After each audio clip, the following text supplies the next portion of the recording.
విశ్వనాడి 57 సాహితీ ప్రతిభ కార్యక్రమానికి స్వాగతం. ప్రస్తుత కార్యక్రమంలో గతంలో అసంపూర్తిగా వచ్చిన గురజాడ అప్పారావు గారి కథ దేవుడు చేసిన మనుషుల్లారా, మనుషులు చేసిన దేవుళ్ళారా మీ పేరేమిటి పూర్తి పాఠం మీ ముందుంచబోతున్నాం. వ్యాఖ్యాత జీవన్. మతములన్నీయు మాసిపోవును, జ్ఞానమొక్కటి నిలిచి వెలుగును అనే సందేశం ప్రపంచానికి అందించిన మహాకవి గురజాడ. ఆయన ఈ కథలో మత సామరస్యత ప్రాధాన్యతను నొక్కి వక్కాణించారు.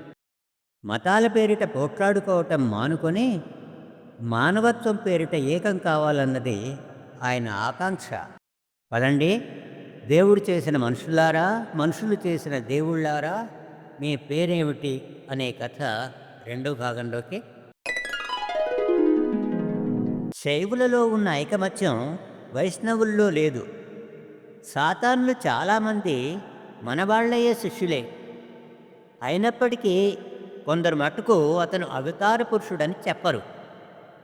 అతనంటాడు, శరభయ్యే వృషభావతారమైనప్పుడు నేను గరుడాళ్వారి పూర్ణావతారం కాకపోతే కాకపోవచ్చును కానీ వారి యొక్క అత్యల్పాంశ వల్లనైనా జన్మించి ఉండకూడదా? గరుడాళ్వారి నఖముల యొక్క తేజస్సు నాయందు ఆవిర్భవించి ఉన్నది కాబట్టే శరభయ్యను ఇలా చీల్చి పేల్చుతున్నాను. అయ్యవార్లం గారికి ఒక మాట ఈ మాట చెవిసోకి గట్టి చీవట్లు పెట్టారు. ఆ చీవట్లు తిని పైకి వచ్చి, ఈ బ్రాహ్మణులది జ్ఞానము కాదు అజ్ఞానము కాదు, కడజాతి మనుషులే భక్తి ప్రభావం చేత ఆళ్వారులు అయి ఉండేది కదా, ఇంతకాలమాయి రాముడి ధ్వజమును జయప్రదంగా మోస్తూ శైవ సంహారం చేసిన నేను శ్రీమద్ గరుడాళ్వారి నఖాగ్రం యొక్క అవతారం ఏలకాను. గరుడాళ్వారి నఖములు పెరిగి ఖండన అయినప్పుడు ఆ ముక్కలు నా వంటి భక్తులుగా ఆవిర్భవించి పరమత సంహారం చేస్తవి గాని వృధాగా పోనేర్చునా ఒట్టిబాట అన్నాడు. అవురా, ఏమి మూర్ఖత, ఏమి అహంభావము ఈ అజ్ఞుల అవతార పురుషులు! ఇలా అన్నందుకు వీళ్ల తలలు పగిలిపోవురా అని గురువుగారు అన్నారు. శాస్త్రులు గారు, పాత రోజులైతే వీళ్లే అవతార పురుషులవుదురు. వీళ్ల పేరిట బొమ్మలు నిలిపి దేవాలయాలు కట్టి మనమే పూజ చేస్తాం. మరి బుద్ధుడు ఇలాంటి మనిషే కదండి అన్నాడు వెంకయ్య. సాకిబట్టకే సముద్రానికే సాహిత్యం తెస్తువి అన్నారు గురువుగారు. అన్నమాట కల్లా వ్యాఖ్యానం చేస్తే గాని ఊసిపోదురా అని నేను అన్నాను. ఈ ఊరి నాయలు స్తోమం గలవాళ్ళు. అందులో సారథి నాయుడు లక్షాధికారి, అతని బావమరిది రామినాయుడు గ్రామ మునసబు, కొంత ధూర్త నిషాభాజన్ని, భోజన ప్రియుడు. ఈ తాలూకాల్లోకెల్లా పెద్ద సారా దుకాణం ఈ ఊళ్ళోనే ఉంది. దీన్ని బట్టి ఈ ఊరి యోగ్యత మీరు ఊహించుకోవచ్చును. 4 సంవత్సరాల కిందట ఇక్కడికి దక్షిణ దేశం నుంచి ఒక అయ్యవార్లం గారు వచ్చి సారథి నాయుడికి ఇంకా మరికొందరు నాయులకు చక్రాంకితం చేసి వైష్ణవం ఇచ్చారు. ఆనాడు మునసబు రామినాయుడు రామస్వామి వారి ఆలయంలో తూంపట్టు పులిహోర వైష్ణవము ఏకకాలమందే గ్రహించాడు. నాటికి నేటికి రెంటియందు ప్రపత్తి ఏకరీతిగానే ఉంది. అప్పటి నుంచి సారథి నాయుడు ద్వాదశికి స్వామివారికి విరివిగా రాగభోగాలు నడిపిస్తున్నాడు. ద్వాదశి అంటే రామినాయుడికి పెద్ద పండగ. నాయుళ్ళంతా వైష్ణవం పుచ్చుకొని శివకోవిల వైపు తోడకపోవటం శరభయ్యకు కంట్లో మిరపకాయలు రాసుకున్నట్లుండెను. ఆలోచించి ఒక ఎత్తాడు. ఆ రోజుల్లో హైదరాబాద్ రాజ్యం నుండి శివాచార్యులు కొందరు దేశ సంచారార్థం ఈ ప్రాంతానికి వచ్చారు. మరి 2 నెలల నాటికి పీఠంతోనూ ప్రభలతోనూ రుంజలతోనూ పెను ప్రళయంగా వచ్చి ఇక్కడ దిగబడ్డారు. రోజూ అర్ధరాత్రి వేళ శివార్చన చేసేవారు. ఆ సమయంలో శంఖాలు జయఘంటలు, డమామీలు వీటి ధ్వని పామరుల మనస్సుల్లో భయోత్పాతం పుట్టించేది. ఈ నల్లరాతి కొండల్లో ఆ ధ్వనులకు ప్రతిధ్వనులు కలిగి కోలాహలంగా ఉండేది. ఈ అట్టహాసంతో వైష్ణవం పుచ్చుకున్న ఒక్కొక్క నాయుడే నామాలకి నామం పెట్టి విభూతి రుద్రాక్ష ధారణం చేయటం ఆరంభించాడు. వచ్చిన 10వ రోజున శివాచార్యులు గుండం దొక్కటానికి పెద్ద ప్రయత్నాలు చేశారు. సారథి నాయుడిని కదిలించటమే వాళ్ళ ముఖ్య ప్రయత్నంగా ఉండెను. అది వరకే సారథి నాయుడికి శివమతం వైపు తూగు లావాయను. గుండం తొక్కడం చూసిన తరువాత సారథి నాయుడు సిద్ధాంతంగా శైవం పుచ్చుకుంటాడని అంతా నమ్మారు. అందుచేతనే శైవుల్లో మనగాళ్లంతా రుంజలతో సారథి నాయుడి ఇంటికి వెళ్ళి చాలా కైవారం చేసి ఉత్సవం చూచుటకు రాక తీరదని పిలిచారు. ఈ మాట చెప్పగా అయ్యవార్లం గారు ఏమన్నారంటే, రాముడి ఆజ్ఞ ఎలా ఉంటే అలా జరుగుగాక, వైష్ణవుడు శైవుడు కావాలని కోరితే అట్టి ఏమి కార్యం కాక, కాశీలో మృతి పొందిన వారికి శివుడే కదా తారక మంత్రోపదేశం చేస్తాడు. కనుక ఈ జన్మంలో పరమ శైవుడైన వాడికి వచ్చే జన్మలో తారక మంత్రోపదేశం చేసి ముక్తి ఇవ్వకపోతాడా? ఏ మతమైనా ప్రపత్తి ఉన్నవాడికి తోవచూపు ఉంది. అది లేకుంటే వైష్ణవుడైనా కార్యం లేదు. సాతాన్లకి అయ్యవార్లం గారి ఉదాసీనత చేయి విరుచుకున్నట్లు నేను. ఈ బ్రాహ్మడికి వైష్ణవాభిమానం తక్కువ కనుక మనం విజృంభిస్తేనే కానీ వైష్ణవ మత ప్రభావానికి అగౌరవం వస్తుందని మనవాళ్ళయ్య ప్రగల్భించి శివాచార్యులు కుండం దొక్కే నాటి రాత్రి 2 సాములప్పుడు కోవెల ఎదటి రావి చెట్టు కింద పెద్ద మీటింగ్ చేశారు. సేవ సేవించి ఒక్కొక్కరే దిగబడ్డారు. అంతటా మన వాళ్ళయ్య చెట్టు మొదటి రచ్చరాతి మీద వంగి నిలిచి గెడ్డం కింద ఒక కర్ర ఆనుకొని ఏమని పలికెను? పరమ భాగవతోత్తములారా వింటిరా, ఈ శైవుల యొక్క రాక్షస మాయలో పడి అప్పుడే చాలామంది నాయలు వైకుంఠానికి పోయే రాజమార్గమైన వైష్ణవం విడిచి అంధకారబంధురమైన శైవమతంలో కూలిపోయినారు. ఇక మన పరమమిత్రుడున్ను భక్తాగ్రేసరుడున్ను అయిన సారథి నాయుడిని మాయగమ్మి తమలో పడవేసుకొనుటకు ఇప్పుడు విపుల ప్రయత్నం చేస్తున్నారు. ఈ రాత్రి అతడు వెళ్ళి శైవుల ఘోరగ్రత్యమును చూసిన మరి మనవాడు కాడు కనుక అతన్ని కాపాడి శ్రీ మహావిష్ణువు యొక్క మహిమ ప్రజ్వలింపజేసే సాధనం ఏమిటో తాము అంతా ఆలోచించండి. సారథి నాయుడు ఈ రాత్రి అక్కడికి వెళ్లకుండా ఉపాయం కల్పించడం కర్తవ్యమని నా అభిప్రాయం. ఎలాగంటే ఎలాగని నలుగురు తలబోయిచుండగా రామానుజయ్య లేచి నిలిచి అన్నాడు, దీనికంత ఆలోచన ఎలా? ఏమి వాళ్ళు చేసే పని మనం ఎలా చేయరాదు? రామభక్తుడైన శివుడికే అంత మహిమ ఉన్నప్పుడు సర్వేశ్వరుడైన ఆ రాముడికి అంతకన్నా 1000 రెట్లు మహిమ ఉండకపోయినా?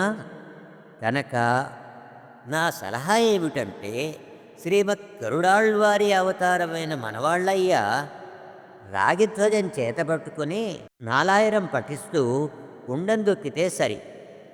శైవ వైష్ణవ మతాల తారతమ్యం లోకానికి వ్యక్తం కాగలందులకు శివాచార్యుల గుండం కంటే మరి బారెడు ఆస్తి లావు చేసి ఈ చెట్టు కిందే ఈ క్షణమందు బ్రహ్మాండమైన గుండం తయారు చేస్తాను. ఇందుకు అభ్యంతరం చెప్పే వాటిని వైష్ణవుడని భావించను. చీకట్లో ఎవరికీ కానరాలేదు కానీ మన వాళ్ళయ్య నోరు వెళ్ళబెట్టాడు. నలుగురు బాగుంది బాగుంది అనేసరికి అతని ప్రాణాలు ఎగిరిపోయినాయి.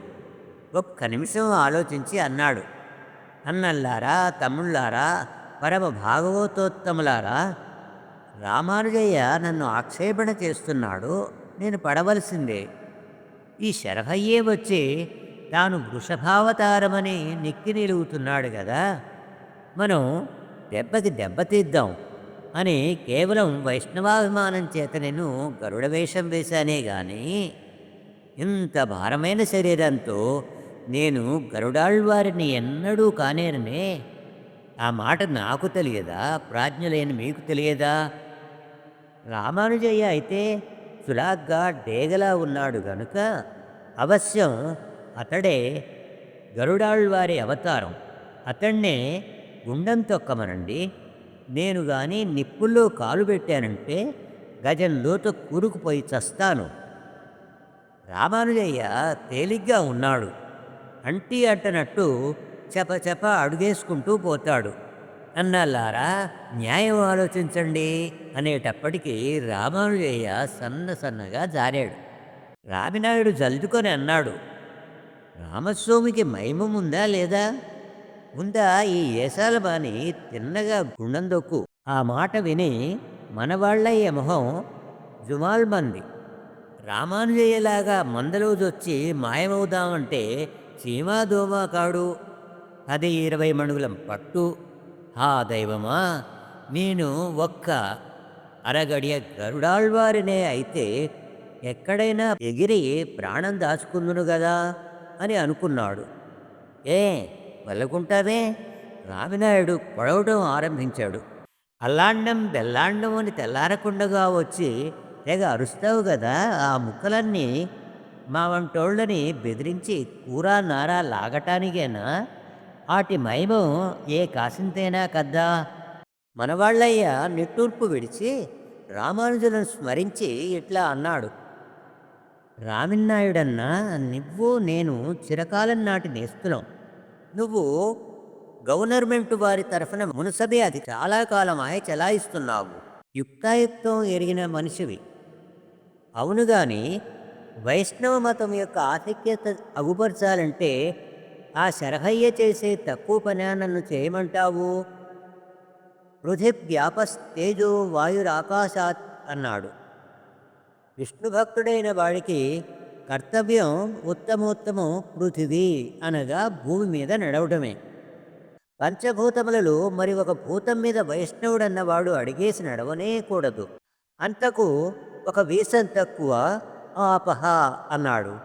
అనగా నీటిలో ఉరకటం ఒక పాటి కర్తవ్యం కావచ్చు.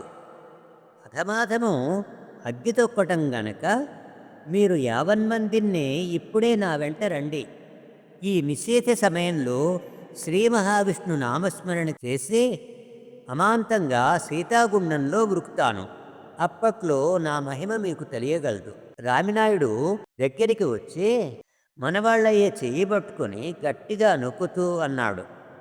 ఇన్నవా వైష్ణపోడా, మా ఏంకుడు సారథినాయుడు జంగపోడలో కలిసిపోతే దోదశ పులియోర చక్కెర పొంగడం పోతాయి.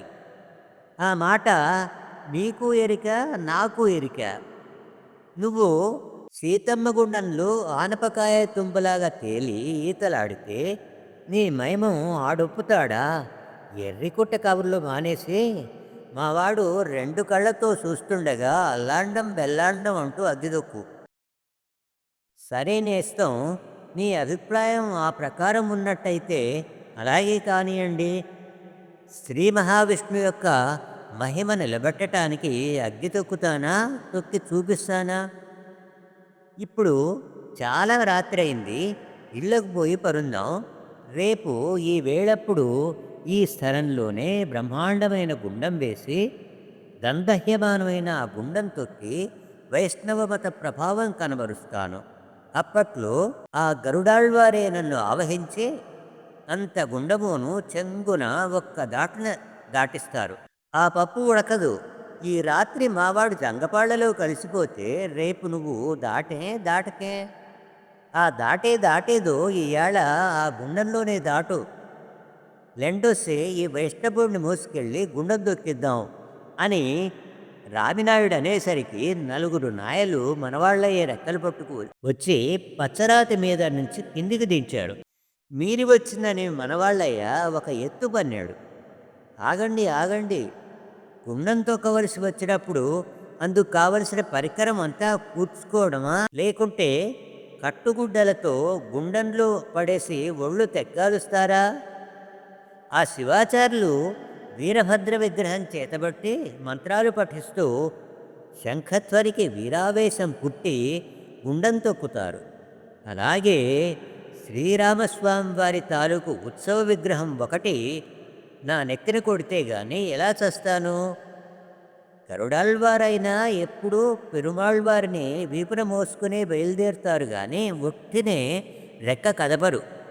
మీరెరగరా అనేటప్పటికీ సారథినాయుడు, ఆ మాట నిజమర్రా, విగ్రహమిస్తాడు, అయ్యవారిని తెలుపుకురండొస్సి అన్నాడు. నలుగురు నాయలు పక్కనున్న అయ్యవార్లం గారి ఇంటికి వెళ్ళి పై మీద గుట్టైనా లేకుండా ఆయనను మోసుకువచ్చి రావి చెట్టు కింద రచ్చరాతి మీద కూర్చోబెట్టారు. ఈ గడిబిడ కనిపెట్టి కృష్ణమాచార్యులు అటకెక్కి దాక్కున్నాడు. అతి వినయమును నటిస్తూ మనవాళ్ళయ్య రంగాచార్యులు గారికి ప్రస్తుతాంశము విన్నవించి ఉత్సవ విగ్రహం ఇమ్మని వేడాడు. రంగాచార్యులు గారు అన్నారు, ఊరి మూర్ఖుల్లారా, మీకు మతులు శుభ్రంగా పోయినాయిరా.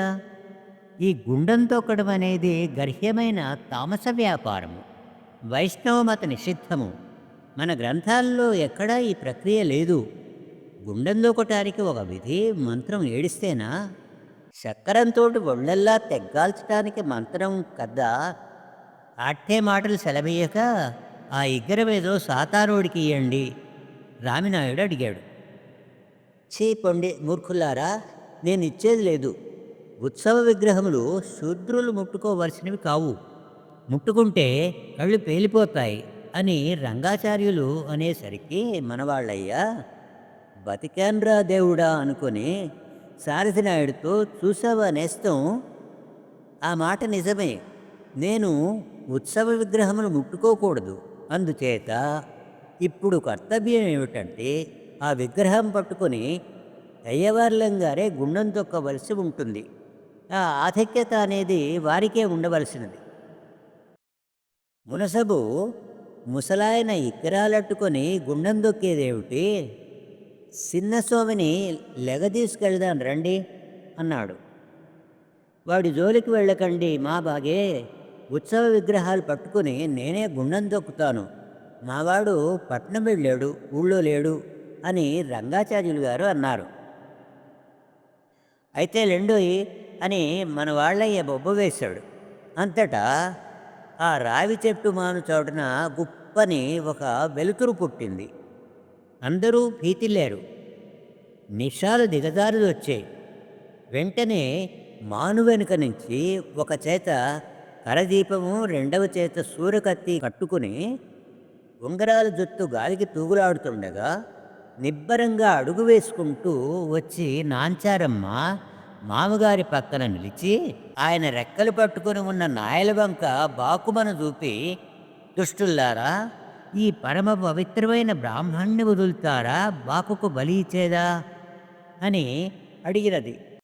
హఠాత్తుగా వచ్చిన ఈ వీరరూపమును చూచి అందరి ధైర్యాలు అడుగంటే అయ్యవార్లం గారిని పట్టి నిలిచిన నాయలు బెదిరి దూరం సాగారు.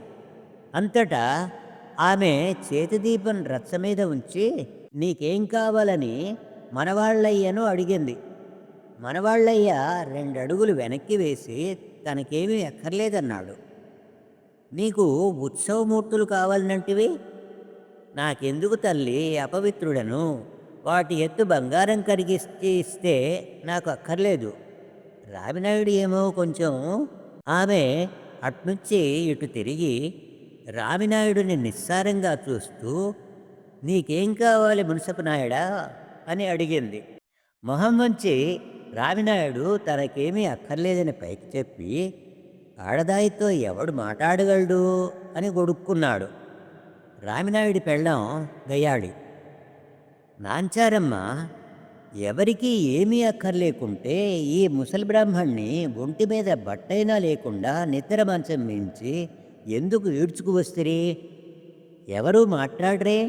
రామినాయుడు కొంచెం ధైర్యం తెచ్చుకొని ఆడదాయితో మాటలకంటే సాల్లేంగానే ఈ రాత్రికాడ ఆ జంగపౌళ్ళు శివుడు పేరు చెప్పి గుండం దొక్కుతారు కదా, మన రామస్వామి వారి పేరు చెప్పి మనం కూడా గుండం దొక్కుకుంటే మన పెండెం విరిగిపోదా? నాంచారమ్మ ఇలా అంది. నువ్వేల తొక్కరాదు మునసబు, నాకు మంతరవు మాయ ఎరికనేదే అందుకనే సాతానుణ్ణి తొక్కమన్నాను. నాంచారమ్మ మనవాళ్లతో ఇలా అంది. నువ్వెందుకు తొక్కకూడదు? మనవాళ్ళయ్య, అమ్మా, ఈవేళ ఏదో నా ప్రారంధం చాలక ఈ మీటింగు తలబెట్టాను. గుత్తి గడ్డి తినది. ఇదిగో లెంపలు వడవడ వాయించుకుంటున్నాను. తల్లి, నన్ను ఈ కాడికి వదిలేస్తే శ్రీరంగం వెళ్ళిపోతాను. ఈ 4 ఊళ్ళ పొలిమేరను నేనంటూ తిరిగి కనబడితే నా నెత్తి మీద పెద్ద పిడుగు పడిపోవాలి. నాంచారమ్మ, నీకు కొండంత గుండె ఉంది అంటూ రామినాయుడుతో, మునసబునాయుడా, నీ వియ్యకుడు సారథినాయుడు విరిగిపోతే ద్వాదశికి చక్కెర పొంగడం పులియోరి లేకపోతాయని కదా నీ దుఃఖం. మునసబు తలగొక్కుంటూ, నాకొక్కడికే అన్న మాట ఏమిటమ్మా? ఆ రామస్వామి మాత్రం పులియోరం కరువైపోదా? మనవాళ్ళయ్య, అమ్మ, చక్కెర పొంగలి దద్యోజనము అనేవి ముఖ్యములు కావు. వైష్ణవ మహోత్కర్ష మహిమ కనబరిచి ఉద్ధరించాలి. అది మన కర్తవ్యం. నాంచారమ్మ, ఆ ఉద్ధరించటం ఏదో నువ్వేల చేయరాదు. నీకు ఉత్సవ విగ్రహం అంటూ ఎలా? ఆకాశమంత రాగి ధ్వజం మోసుకు తిరుగుతావు కదా, దానిలో అరకాసంతైన మహత్తు లేదా? మనవాళ్ళయ్య మళ్ళీ మొదటికొచ్చిందని సణుక్కుంటూ కష్టం మీద మందలో దూరి అంతర్ధానమైపోయినాడు. నాంచారమ్మ, రాముడే కాదు, ఏ దేవుడి మీదనైనా నిజమైన నమ్మకం అన్నది ఏడిస్తే ఒక్క గండమే కాదు, అన్ని కష్టాలు తరించవచ్చును. నేను మా మామగారి పేరు స్మరిస్తూ గుండం తొక్కుతాను. నా వెంట రాగలిగిన వైష్ణవులు ఎవరైనా ఉంటే ఎదటికి రండి. ఎవడూ పలకలేదు. నాంచారమ్మ నిరసన నవ్వు నవ్వి, ముసలాయనను అగ్గిలో తోసి పయనించి చూడటానికి మీరంతా వీరులా? ఎవరూ ఉలకలేదు, పలకలేదు. నాంచారమ్మ అందరినీ కలయజూసి, పీరుసాహిబు ఇక్కడ లేడా అని అడిగింది. పీరుసాహిబు వెంటనే ఎదుటికి వచ్చి, అమ్మా, ఇదిగో దాసుడను అని చేయి జోడించి నిల్చున్నాడు. పీరుసాహిబు దూదేకుల సాహిబు అయినప్పటికీ రామభక్తుడు. కీర్తనలు చెబుతాడు, హఠయోగం అభ్యసిస్తాడు. రోడ్డు పక్క ఏటి ఒడ్డు తోటలో మఠం ఇతనిదే. ఇతనికి శిష్యబలగని లావు. సాహిబు, నువ్వు గుండం తొక్కగలవా అని నాంచారమ్మ అడిగారు. మీ సెలవైతే అవలీలగా తొక్కుతాను తల్లి అని అన్నాడు. నాంచారమ్మ, ఏడే మన వాళ్ళయ్య, గరుడుడి అవతారం అంతర్ధానమైపోయింది. రామినాయుడా, పరమ భాగవతోత్తములయ్యుండిన్ని మీరు ఎవరో గుండం తొక్కజాలినారు కాదు కదా. అట్టి స్థితిలో ఈ పచ్చి తురకకు ఈ గుండం తొక్కటానికి భగవంతుడు సాహస ధైర్యాలు ఇచ్చాడు గనుక మీ వైష్ణవ మతం గొప్ప, అతగాడి తురక మతం గొప్ప. రామినాయుడా, మీ దేవులాటంతా ఈ రాత్రి వైష్ణవులు శైవులకి పరాభవం చేయాలని కదా. అందుకు ఉపాయం నే చెబుతా వినండి. మతాలు సాత్వికాలు, తామసాలు అని 2 విధాలు. ఈ 2 విధాల మనుష్యులు శైవుల్లోనూ వైష్ణవుల్లోనూ కూడా ఉన్నారు. గుండాలు తొక్కటం మొదలే తామస కృత్యాలు చేసే వాళ్లను శైవుల్లో శివాచారులు అంటారు. మన వైష్ణవుల్లో అట్టి కృత్యాలు చేసే తెగ కూడా ఉన్నారు. ఎవరో మీకు తెలుసునా? మనవాళ్ళయ్య గుంపులో మరి ఒక వంక నుంచి బుర్ర పైకి ఎత్తి, ఎవళ్ళమ్మా వాళ్ళు అని అత్తి ఆతురతతో అడిగాడు. మునసబునాయుడు మరెవ్వళ్ళు సాతానోళ్ళు అనేటప్పటికీ మనవాళ్ళయ్య బుర్ర మళ్ళీ మందలో మాయమైపోయింది. నాంచారమ్మ, ఈ వైష్ణవులు ఎవరా? మరెవరు? తురకలు. పీరు అనేది ఏమిటనుకున్నారు? శ్రీ స్వామివారి తిరునామమే. పట్టణంలో మా ఇంటి పక్కనే ఒక సాతాని పీర్లని నిలిపి గుండం తొక్కేవాడు. పట్టణంలో ఎంతోమంది హిందువులే పీర్ల పంజాలు ఉంచి గుండాలు తొక్కుతారు కనుక శ్రీరామస్వామి వారి నామం తెచ్చి పీరు కట్టిస్తాను. ఆ పీరు పట్టుకు పీరు సాహిబు గుండం తొక్కుతాడు. పీరు సాహిబు యోగ్యత మీరు అడిగినదే. అతగాడు కబీరుదాస్ అంత భక్తుడు గనుక భయాలు విడిచి అతని వెంట వెళ్ళి జయించుకురండి. వేళకి భక్తి నిలుస్తుందో నిలవదో చేతికర్రలు మాత్రం మరవకండి. ఆమె విరమించేసరికి హెళఫెళమని ఆ మూకలో నుండి మనవాళ్ళయ్యే శ్లోక పఠనం ఉపక్రమించి ఇటు అటు మనుషులను తోసుకుంటూ ఎదుటికి వచ్చి సాష్టాంగం చేసి, అమ్మా, మీరు సాక్షాత్తు శ్రీ మహాలక్ష్మి అవతారం, వైష్ణవ మతం నిలబెట్టారు. మతమే అన్నమాట ఏమిటి, మా ప్రాణాలు కూడా నిలబెట్టారు. ఇహ నా విజృంభణం చూడండి అన్నాడు. మన వాళ్ళయ్య పెద్ద హికమద్దారుడు. ఆ రాత్రి వైష్ణవతంత్రం తరవాయి కథ అంతా అతనే నడిపించాడు. అంతా చల్లారగానే అటక మీద నుంచి కృష్ణమాచార్యులు దిగాడు. కష్టసాధ్యమును సాధించిన సంతోషంతో నాంచారమ్మ కరదీపం తిరిగి చేతపూని ఇంటికి సవిలాసముగా నడిచిపోవుచుండగా పెనిమిటి ఎదురైనప్పుడు ఆమె ప్రేమ పరిహాసములు పెనుగొని దృష్టితో చూసెను. ఆ దృష్టి తనకు దైవత్వమిచ్చి తన్ను అవతార పురుషుణ్ణి చేసిందని కృష్ణమాచారి మర్నాడు నాతో చెప్పి ఆ అర్థంతో శ్లోకం రచించాడు. తమ రహస్య శృంగార చేష్టలు మిత్రులతో చెప్తేనే గాని కొందరికి తనివి తీరదు. ఆ రాత్రి శివాచార్యులు గుండం తొక్కటం చూడటానికి నేను వెళ్ళి ఉంటిని. తెల్లవారుగట్ల 4 గంటల వేళ చిరుచీకటిలో గుండంలో నిప్పులు కణకణలాడుచుండెను. ప్రాతకాలపు శీతగాలి సాగింది. ఒక్క పెట్టున గర్భ నిర్భేద్యమయ్యేట్టు శంఖాది వాద్యములు రేగాయి. ఇంగ్లీసు చదువుకున్న నాస్తికాగ్రేసరులకు కూడా ఈ కాలమందు బితుకు కలిగిందని వారే చెప్పుకున్నారు. పందిటిలో నుంచి వీరగంధాలు పోసుకున్న 4 శివాచారులు గుండం దగ్గరకు వచ్చి నిలుచున్నారు. ఒకరు నెత్తిమీద భీకరమైన రాగి ప్రతిమ పెట్టుకున్నాడు. ఎదురుగా నిలిచి మరి ఒకడు కత్తె చడిపిస్తూ వీరవాక్యాలు కలిపాడు. ఒకడు గుండంలో నెయ్యి పోసి గుమ్మడికాయ తుండలు గుండంలోకి విసిరాడు. వెంటనే శివాచార్యులు గుండం జొచ్చి నడుచుకుపోయినారు.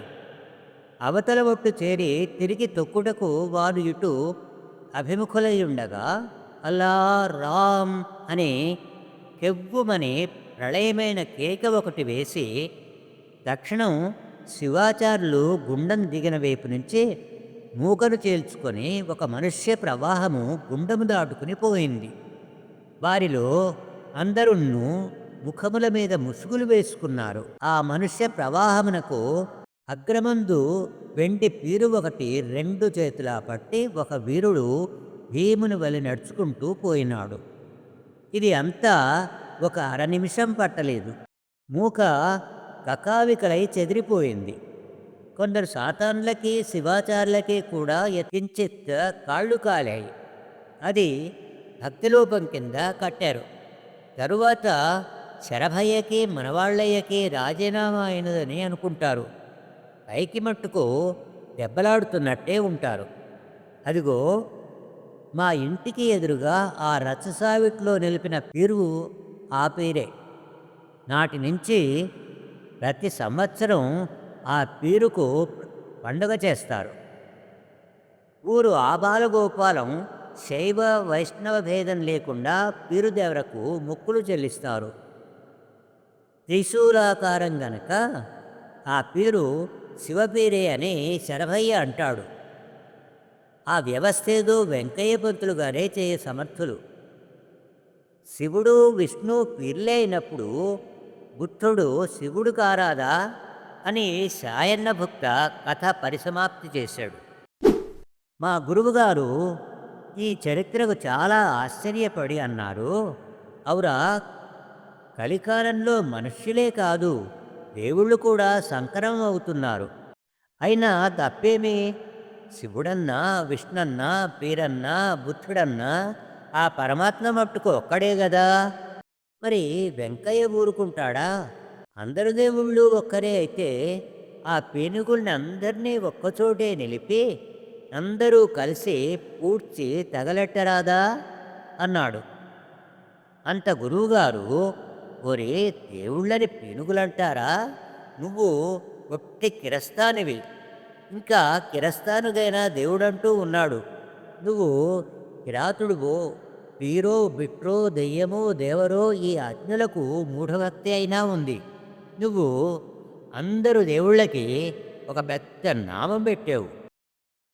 ఒక్క మీకు తప్ప శాస్త్రులు గారు అన్నాడు. నీ జన్మానికల్లా విలువైన మాట అంటివిరా అని నేనన్నాను. ఈ కథ ఇంతటితో సమాప్తం.